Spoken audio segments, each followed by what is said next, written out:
A shopkeeper sells his article 16/2/3% on selling price. ఇక్కడ చూడమ్మా last క్వశ్చన్కి ఈ క్వశ్చన్కి డిఫరెన్స్ వచ్చేసి ఇక్కడ సెల్లింగ్ ప్రైస్, ఇంతకుముందు ఏంటిది కాస్ట్ ప్రైస్, ఇంతకుముందు ఇక్కడ వచ్చేసి సెల్లింగ్ ప్రైస్ మీద తనకి లాభం వచ్చిందంట. అంటే దాని మీనింగ్ ఒకసారి చూడమ్మా. సపోజ్ నేను ఒక వస్తువుని తీసుకొచ్చాను, ఓకేనా, ప్రాఫిట్కి అమ్మాను, ఓకేనా, ఎందుకు సంథింగ్ అమ్మాను, ఇదే కదా మన రేషియో. చూడండి, ఇప్పుడు నేను ఒక వస్తువుని 100 రూపీస్కి అమ్మాను, ఓకేనా, ఇక నేను 100 రూపీస్కి అమ్మేశాను, నాకు ప్రాఫిట్ వచ్చింది. ఎంత వచ్చిందంటే 20% వచ్చింది. 20% ఎవరి మీద వచ్చింది అంటే సెల్లింగ్ ప్రైస్ మీద వచ్చింది. అర్థమైందో? 20% నేను ప్రాఫిట్ పర్సంటేజ్ మాట్లాడట్లేదు, సెల్లింగ్ ప్రైస్ మీద మాట్లాడుతున్నాను. సో 20% సెల్లింగ్ ప్రైస్ ఎంత? 20 రూపీస్. ఇప్పుడు చెప్పండి, నేను ఒక వస్తువుని 100 రూపాయలకి అమ్మటం వల్ల నాకు 20 రూపాయలు లాభం వచ్చింది. అంటే కాస్ట్ ప్రైస్ ఎంత? 80 రూపీసే కదా. అర్థమవుతుందా? అంటే దీని ప్రకారం అయితే 20% చూడమ్మా, సెల్లింగ్ ప్రైస్ మీద అయితే నాకు 20% ప్రాఫిట్ వచ్చింది.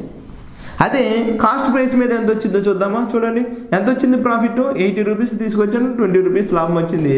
అవుట్ ఆఫ్ ఎంత గాను? Cost price into 100. ఇప్పుడు చూడండి, 100%, 1 జారు 4 జారు 1 జారు 25 జారు, ఎంత పర్సెంటేజ్? 25%. చూడండి డిఫరెన్స్ అర్థమవుతుందా?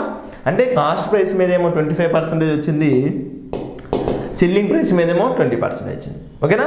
ఇక్కడ ఎంత బిఫోర్ 2 క్వశ్చన్స్ వచ్చేసి మనకి కాస్ట్ ప్రైస్ మీద అడిగాడు, ఇక్కడ సెల్లింగ్ ప్రైస్ మీద అడిగాడు. క్వశ్చన్ మాత్రం సేమే, కాకపోతే మనం ఏంటంటే దాని మీనింగ్ తెలుసుకోవడం చాలా ఇంపార్టెంట్ అన్నమాట. చూడండి, మనకి ఇక్కడ వచ్చేసి 16/2/3 మిక్స్డ్ ఫ్రాక్షన్ ఇచ్చాడు, అదే మనకి ఇంపార్టెంట్. ఓకేనా?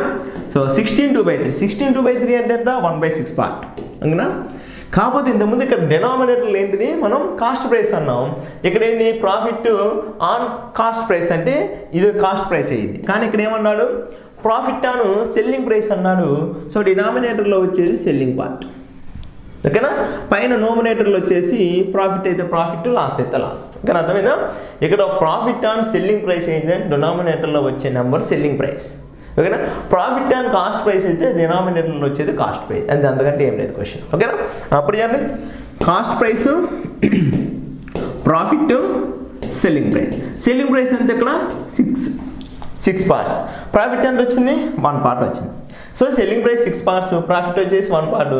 అంటే కాస్ట్ ప్రైస్ ఎంత? 6 రూపాయలకి అమ్మటం వల్ల నాకు 1 రూపీ లాభం వచ్చింది అనుకుందాం. అంటే ఎంత తీసుకొచ్చినట్టు? 5 రూపీసే కదా. ఓకేనా? 5 రూపీస్ తీసుకొచ్చాను, 1 రూపీ లాభం వచ్చింది, 6 రూపీస్ కన్నా. వాడికి మనకి 2 ఏమి ఇచ్చాడు? క్వశ్చన్ ఏమి అడిగాడు? Find his actual profit percentage. అతనికి యాక్చువల్గా ఎంత వచ్చింది అని అడిగాడు. చూడమ్మా, ఎంత వచ్చింది నాకు ప్రాఫిట్? 1 రూపీ వచ్చింది. Profit percentage, actual profit percentage చూద్దాం. ఓకేనా? 1 రూపీ వచ్చింది. అవుట్ ఆఫ్ ఎంత గాను? 5 రూపీస్కి గాను 1 రూపీ వచ్చింది. అవుట్ ఆఫ్ 5 రూపీస్ గాను ఇంటూ 100, 1 జారు 20 జారు, ఎంత పర్సెంటేజ్ అమ్మా? 20% ప్రాఫిట్ వచ్చింది. యాక్చువల్గా నాకు కాస్ట్ ప్రైస్ మీద ప్రాఫిట్ అనేది కాస్ట్ ప్రైస్ 16/2/3 వచ్చింది, ప్రాఫిట్ ఆన్ సెల్లింగ్ ప్రైస్. ఆ రెండు డిఫరెన్స్ నేర్చుకుంటే చాలా సింపుల్. ఓకేనా?